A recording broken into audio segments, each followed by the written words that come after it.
Life story channel में आपका स्वागत है। आइए आज मैं आपको सुनाती हूँ अकबर बीरबल की कहानियाँ। अकबर बीरबल के नाम से कितनी ही कहानियाँ जुड़ी हुई हैं। इनमें कितनी सच्ची हैं और कितनी मनगढ़ंत कोई नहीं बता सकता। परंतु एक बात तो सत्य है कि इनसे जो प्रेरणा और शिक्षा मिलती है उससे कोई इनकार नहीं कर सकता। इनसे बीरबल की हाजिर जवाबी और बुद्धि का हमें पता चलता है। इनकी प्रासंगिकता हमेशा बनी रहेगी। तो आइए अब हम कहानी की शुरुआत करते हैं। बीरबल की स्वर्ग यात्रा। एक दिन शहंशाह अकबर नाई से अपनी हजामत बनवा रहे थे। तभी वो नाई शहंशाह अकबर की तारीफ करने लगता है। नाई, जहाँ पनाह आप अपनी सल्तनत में सबका ख्याल रखते हैं, बच्चे बड़े गरीब लाचार आदि सबका। अकबर, शुक्रिया। नाई, लेकिन जहाँ पनाह। अकबर, लेकिन क्या हम किसी को भूल रहे हैं जिसकी हम देखभाल नहीं करते हैं? नाई, जहाँ पनाह गुस्ताखी माफ़ करें, क्या कभी आपने बड़े बूढ़ों यानी कभी अपने पूर्वजों के बारे में सोचा है जो दुनिया छोड़कर स्वर्ग चले गए हैं? अकबर, लेकिन हम तो उनका भी ख्याल रखते हैं, उनके हक में हम दुआ करते हैं, उनकी याद में हमने शाही मकबरे बनवाए हैं। नाई, लेकिन जहाँ पनाह कभी आपने किसी को स्वर्ग भेजा है अपने पूर्वजों की खबर लेने के लिए? उन्हें किसी चीज़ की वहाँ ज़रूरत तो नहीं है? अकबर, ये क्या कह रहे हो? कोई स्वर्ग जाकर वापस कैसे आ सकता है? तुम्हारा दिमाग खराब हो गया है क्या? कोई स्वर्ग की यात्रा करके वापस कैसे आ सकता है? नाई, जहाँ पनाह मैं सच कह रहा हूँ, स्वर्ग की यात्रा करके वापस आ सकता है। मैं एक ऐसे योगी बाबा को जानता हूँ जो स्वर्ग भेजकर वापस बुला सकते हैं। वज़ीर अब्दुल्ला उनके भक्त हैं। आप चाहें तो वज़ीर अब्दुल्ला से कहकर आप उस योगी को बुला सकते हैं। अकबर, ठीक है, तुम कल ही वज़ीर अब्दुल्ला से कहकर उस योगी को बुलाओ। फिर अगले दिन वज़ीर अब्दुल्ला उस योगी बाबा को लेकर आते हैं। अकबर, वज़ीर अब्दुल्ला, क्या योगी बाबा दरबार में आ गए हैं? वज़ीर अब्दुल्ला, जी पनाह वो दरबार के बाहर ही खड़े हैं। आपकी इजाज़त हो तो उन्हें बुलाया जाए। अकबर, जी वज़ीर अब्दुल्ला, उन्हें बुलाया जाए। योगीराज निरंजन बाबा दरबार में हाजिर होते हैं। योगीराज, अलख निरंजन, मेरा नाम योगी निरंजन बाबा है। अकबर, हमने सुना है योगी जी आप किसी को भी स्वर्ग भेजकर वापस बुला सकते हैं, ये बात सच है? योगीराज, हाँ, मैं किसी को भी स्वर्ग भेजकर वापस बुला सकता हूँ। अकबर, हमें भी अपने पूर्वजों के बारे में जानकारी चाहिए। वो स्वर्ग में कैसे रह रहे हैं? उन्हें वहाँ किसी चीज़ की ज़रूरत तो नहीं है? योगीराज, आप किसी भरोसेमंद इंसान को स्वर्ग भेज सकते हैं जो स्वर्ग के मोह में ना फंसकर वापस आ सके। वज़ीर अब्दुल्ला, जहाँ पनाह आप बीरबल को इस काम के लिए भेज दीजिए। बीरबल से ज़्यादा भरोसेमंद और कौन हो सकता है? अकबर, बीरबल, क्या आप हमारे लिए स्वर्ग जाएंगे? बीरबल, जी जहाँ पनाह मैं स्वर्ग जरूर जाऊँगा, लेकिन उससे पहले मैं निरंजन बाबा से कुछ पूछना चाहता हूँ। योगीराज, इस यात्रा में कितना समय लगेगा? योगीराज, इस यात्रा में कम से कम 2 महीने लगेंगे अगर तुम स्वर्ग के सुख के मोह में ना फंसो तो। बीरबल, योगी जी आप मुझे स्वर्ग कैसे भेजेंगे? योगीराज, मैं एक पवित्र आग जलाऊंगा, उसमें तुम्हें प्रवेश करना है। वैसे तो ये क्रिया कहीं भी हो सकती है, लेकिन हम इसे गंगा नदी के किनारे करेंगे। बीरबल, जहाँ पनाह मैं काफ़ी दिनों के लिए अपने घर से दूर रहूँगा, इसलिए मैं 4-5 दिन की मोहलत मांगता हूँ। कुछ अधूरे काम निपटाने हैं। अकबर, ठीक है बीरबल। योगीराज जी, आप ये काम 5 दिन बाद संपन्न करें। अब 5 दिन बाद बीरबल को जलाने के लिए ले जाया जाता है। स्वर्ग की यात्रा के लिए योगीराज विधि संपन्न करते हैं।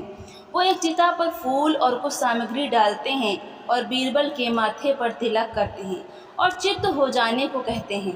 बीरबल, अलविदा जहाँ पनाह। अकबर, हमें आपकी याद बहुत आएगी, आप जल्दी लौटने की कोशिश करना। बीरबल, जी जहाँ पनाह मैं जल्दी लौट कर आऊँगा। और फिर 2 महीने गुजर जाते हैं। शहंशाह अकबर बहुत चिंतित हो जाते हैं। अकबर, हमें बीरबल की बहुत याद आ रही है। 2 महीने गुजर चुके पर बीरबल अभी तक नहीं लौटे, हमें बहुत चिंता हो रही है। योगी राज का क्या कहना है, कब तक बीरबल लौट आएंगे? वजीर अब्दुल्ला, जहाँ पना योगी बाबा ये भी तो कह रहे थे, हो सकता है बीरबल को स्वर्ग के सुख बहुत भा गए हों और वो उन्हें छोड़कर ना आना चाहें। अकबर, नहीं, ऐसा कभी नहीं हो सकता है, बीरबल ऐसा कभी नहीं कर सकते हैं, उन पर हमें पूरा भरोसा है। उसी वक्त वहाँ पर बीरबल आते हैं, उनके लंबे लंबे बाल होते हैं, लंबी सी दाढ़ी। अकबर उन्हें देखकर बहुत खुश होते हैं। अकबर, खुशामदीद खुशामदीद, हमें आपको देखकर बहुत खुशी हुई। और बताइए, स्वर्ग में हमारे पूर्वज कैसे हैं? उन्हें किसी चीज़ की वहाँ ज़रूरत तो नहीं है? बीरबल, नहीं जहाँ पना, उन्हें किसी भी चीज़ की ज़रूरत नहीं है, वे वहाँ बहुत खुश हैं।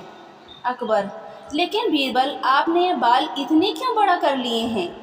बीरबल, जहाँ पना, मेरे ही नहीं, वहाँ पर सभी के बाल बहुत लंबे हैं, वहाँ पर कोई नाई नहीं है बाल काटने के लिए, इसलिए उन सभी ने यहाँ पर जो नाई है उसे बुलाने के लिए कहा है, ताकि वो वहाँ सबके बाल काट सके।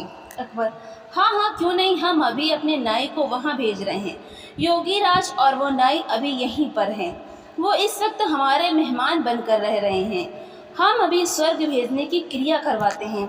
योगी राज और उस नाई को बुलाते हैं, वे दोनों दरबार में हाजिर होते हैं। अकबर उनसे कहते हैं, अकबर, योगी राज, स्वर्ग में नाई की ज़रूरत है, आप जल्दी से इस नाई को स्वर्ग भेजने की क्रिया शुरू कीजिए। नाई, अपने घुटनों पर गिरकर, जहाँ पना, मुझे माफ़ कर दीजिए, मुझसे ये सब वज़ीर अब्दुल्ला ने करवाया था, क्योंकि वो बीरबल की शोहरत से जलते हैं और बीरबल को अपने रास्ते से हटाना चाहते थे। और ये बाबा भी पाखंडी है, पता नहीं बीरबल उस आग से कैसे बच गए, लेकिन मैं नहीं बचूंगा, मुझे माफ़ कर दीजिए। अकबर, क्या इतनी बड़ी साजिश बीरबल के खिलाफ? सिपाहियों, इस पाखंडी बाबा और उस नाई को ले जाओ और काल कोठरी में डाल दो। और तुम वज़ीर अब्दुल्ला, मुझे तुमसे ये उम्मीद नहीं थी, मैं अगर चाहूँ तो तुम्हें फांसी पर अभी लटका दूँ, लेकिन तुमने हमारी कई साल हिफाजत की है, इसलिए हम तुम्हें इस देश से निकाल देते हैं। सिपाहियों, इसे ले जाकर सरहद के बाहर छोड़ाओ और फिर कभी अपनी शक्ल मत दिखाना। अच्छा बीरबल, मेरे बुद्धिमान दोस्त, ये बताओ तुम्हें इस साजिश का कैसे पता लगा? बीरबल, जहाँ पना, जब मैंने योगी राज के मुँह अगम प्रवेश करने वाली बात सुनी तो मुझे लगा दाल में कुछ काला है, तभी तो मैंने आपसे 5 दिन की मोहलत मांगी और मैंने उन 5 दिनों में एक ऐसी सुरंग तैयार करवाई जो उस जगह से सीधे मेरे घर को जाती है। जहाँ पना, जब योगी राज ने आग जलाई तो मैं सीधे उस सुरंग पर खड़ा था जो मेरे घर को जाती है। योगी राज की आग जलाते ही मैं सुरंग का दरवाज़ा खोलकर अपने घर पहुँच गया। जहाँ पना, इस तरह से मैं वहाँ से बच निकला और मैं चाहता था ये लोग अपना गुनाह खुद कबूल करें, इसलिए मैंने 2 महीने अपने बाल नहीं काटे, क्योंकि मैं ये भी जानता था कि इन तीनों में सबसे कमज़ोर कड़ी नाई है। अकबर, वाह बीरबल वाह, एक तुम ही हो जो ऐसा कर सकते हो, तुम्हारे जैसा कोई नहीं, मेरे शातिर दोस्त, तुम ही ऐसा कर सकते हो। वाह बीरबल वाह। बीरबल, शुक्रिया जहाँ पना, शुक्रिया। बीरबल ने चोर को पकड़ा। एक बार एक व्यापारी अपने किसी काम से कुछ दिनों के लिए प्रदेश से दूर गया हुआ था। जब वो अपना काम खत्म करके घर पहुंचा तो देखता है कि उसकी पूरी तिजोरी खाली है। उसकी मेहनत की सारी कमाई चोरी हो चुकी है। व्यापारी घबरा गया और उसने अपने घर के सारे नौकरों को बुलाया। व्यापारी के घर में कुल 5 नौकर थे। व्यापारी की एक आवाज़ पर सारे नौकर उसके सामने आकर खड़े हो गए। व्यापारी ने उनसे पूछा, तुम लोगों के होते हुए घर में इतनी बड़ी चोरी कैसे हो गई? जब चोर आकर मेरी पूरी तिजोरी साफ कर गया, उस समय कहाँ थे सब के सब? एक नौकर ने जवाब दिया, हमें नहीं पता ये चोरी कब हुई मालिक, हम सो रहे थे। उसकी यह बात सुनकर व्यापारी गुस्से से आग बबूला हो उठा और बोला, मुझे तो लगता है कि तुम 5 में से किसी एक ने ही चोरी की है। तुम्हारा हिसाब बादशाह अकबर ही करेंगे। यह कहता हुआ वो महल की ओर चल पड़ा। बादशाह अकबर अपने दरबार में बैठकर जनता की समस्या सुन रहे थे कि तभी व्यापारी वहां पहुंच गया। व्यापारी ने कहा, न्याय हुजूर न्याय, मेरी समस्या को दूर करें। बादशाह ने पूछा, क्या हुआ, कौन हो तुम और क्या है तुम्हारी समस्या? व्यापारी बोला, मैं आप ही के राज्य में रहने वाला एक व्यापारी हूँ महाराज। एक ज़रूरी काम से कुछ दिनों के लिए प्रदेश से बाहर गया था। जब वापस आया तो मेरी सारी तिजोरी लुट चुकी थी। मैं बर्बाद हो गया, हुजूर मेरी मदद करें। यह सुनकर बादशाह ने व्यापारी से कुछ सवाल पूछे, जैसे कितना सामान चोरी हुआ, क्या उसे किसी पर शक है आदि। सवालों के जवाब मिलने के बाद अकबर ने व्यापारी का मामला बीरबल को सौंप दिया और कहा कि असली चोर को पकड़ने में बीरबल उसकी मदद करेंगे। अगले दिन बीरबल व्यापारी के घर पहुंचे। उन्होंने सभी नौकरों को बुलाया और उनसे पूछा कि चोरी की रात वो सभी कहाँ थे। सभी ने कहा कि वो व्यापारी के घर में ही रहते हैं और उस रात भी व्यापारी के घर में ही सो रहे थे। बीरबल ने उनकी बात मान ली और कहा, आप सभी को परेशान होने की ज़रूरत नहीं है। मेरे हाथ में ये 5 जादुई लकड़ियाँ हैं। मैं आप सभी को एक एक लकड़ी दूंगा। जो भी चोर होगा उसकी लकड़ी आज रात 2 इंच लंबी हो जाएगी और चोर पकड़ा जाएगा। हम सभी कल यहीं मिलेंगे। यह कहकर बीरबल ने सबके हाथ में एक एक लकड़ी पकड़ाई और वहां से चले गए। दिन ढल गया। अगले दिन बीरबल फिर से व्यापारी के घर पहुंचे और उन्होंने सभी नौकरों को अपनी अपनी लकड़ी के साथ बुलाया।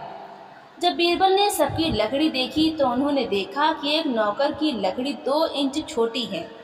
बस फिर क्या था, बीरबल ने तुरंत सिपाहियों को उस नौकर को पकड़ने का आदेश दिया। व्यापारी इस पूरी घटना को समझ नहीं पाया और असमंजस से बीरबल की तरफ देखने लगा। बीरबल ने व्यापारी को समझाया कि कोई लकड़ी जादुई नहीं थी, लेकिन चोर को इस बात का डर था कि उसकी लकड़ी 2 इंच बड़ी हो जाएगी और इस डर से उसने अपनी लकड़ी को 2 इंच काट दिया और वह पकड़ा गया। व्यापारी बीरबल की चतुराई से बहुत प्रभावित हुआ और उसका धन्यवाद किया। सीख: गलत काम चाहे जितना भी चतुराई से किया जाए, लेकिन वो सभी की नज़रों में आ जाता है और उसका अंजाम हमेशा बुरा ही होता है।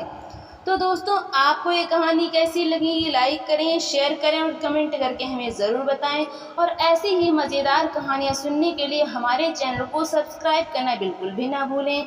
तो मिलते हैं अगली नई कहानी के साथ। बहुत बहुत